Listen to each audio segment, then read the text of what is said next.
have Bamboo Manalac, who is a musician legend, Oh. and we're gonna get to know him a little bit more about Good sound, himself.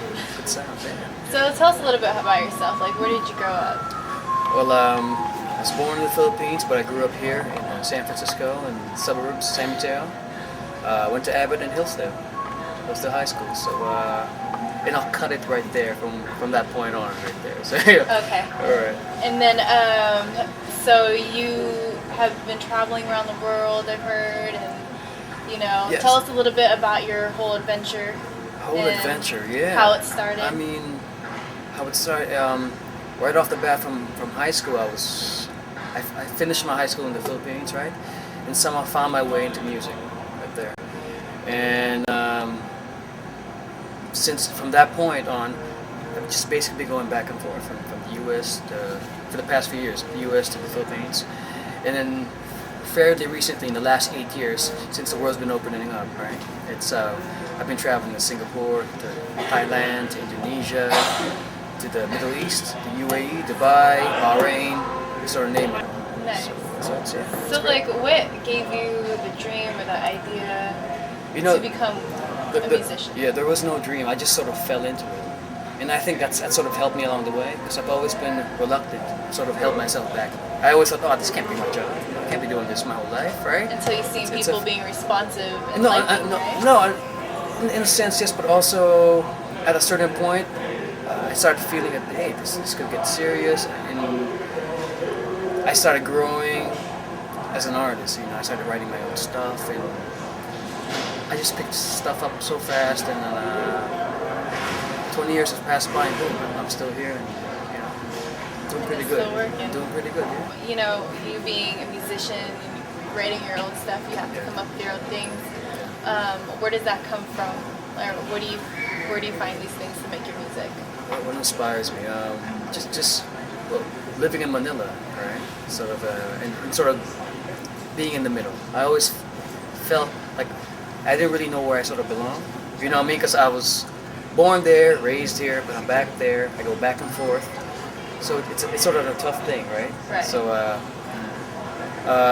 what inspires me is generally, in some ways, that kind of, those topics sort of hit me sometimes, right? But generally, the lifestyle? Yeah, the lifestyle. But most of the time, it's sort of what I witness. I like to say I'm a student of the game, and I just bear witness to what I see, right? So whatever I see, everything is personal for me. So whatever I see, I just write.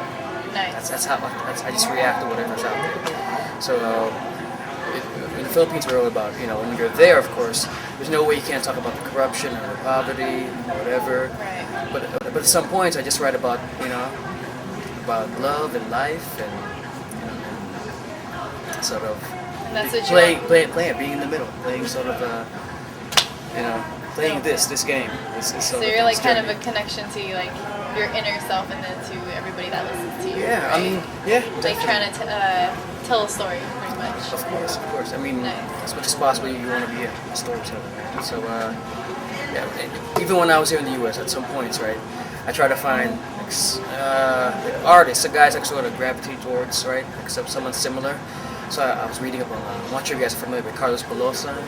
He's a poet, a Filipino poet, right here. Came here in 1918. Educated himself, wrote poetry, beautiful stuff. Wrote a book about America is in the Heart, and then what else did he do? Then he went back and forth from pretty much my journey, from the U.S. back to the Philippines, back to the U.S. and was part of the farming union here. So that sort of stuff, that sort of stuck my with me. grandparents are part of. There we the go. farming union. Oh, amazing. All right. Yeah. So there you go. Nice. Is there any other artists or anybody else that you look up to?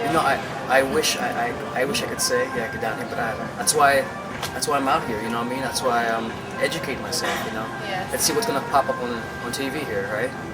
Dean will show me the way. Yeah. We need some history here, Dean. We need some history. Right? I want to see some Filipinos here. Who Yes, made the mark. the Filipino American. Actually, with the whole fan TV, it's like proposing the people that are in the middle, with the Filipino heritage and also the American heritage. Yeah. And that's what we're trying to show is the different lifestyle that we have putting out there. So you're definitely representing. Definitely. Full-out network. Even if I'm 7,000 miles away, I am representing, definitely. Nice. Not forgotten. Because, you know, we've never really had a voice, but till now we have a voice. Good So, stuff. Good stuff, yeah. Is there anything that you'd like to say to anybody or shout out? Shout out? I don't know. I just want to say thanks, guys. I mean, thanks for doing this. Thanks for giving us an outlet, a platform to do this kind of material, right? This stuff. So keep up the good work, guys. You know. So thank you very Thank much. you. Yeah. Well, I don't want to be plugging myself. So people will just find me. Just Google me. All right. how would they be able to find you, actually? Bamboo Music Live. Bamboo Music Live. Yeah. Okay, and you also have Facebook that we could... Pretty much, yeah. Facebook and Twitter, yeah. Alright, Yeah. so we'll find you on there. This is Fan TV. Fan TV?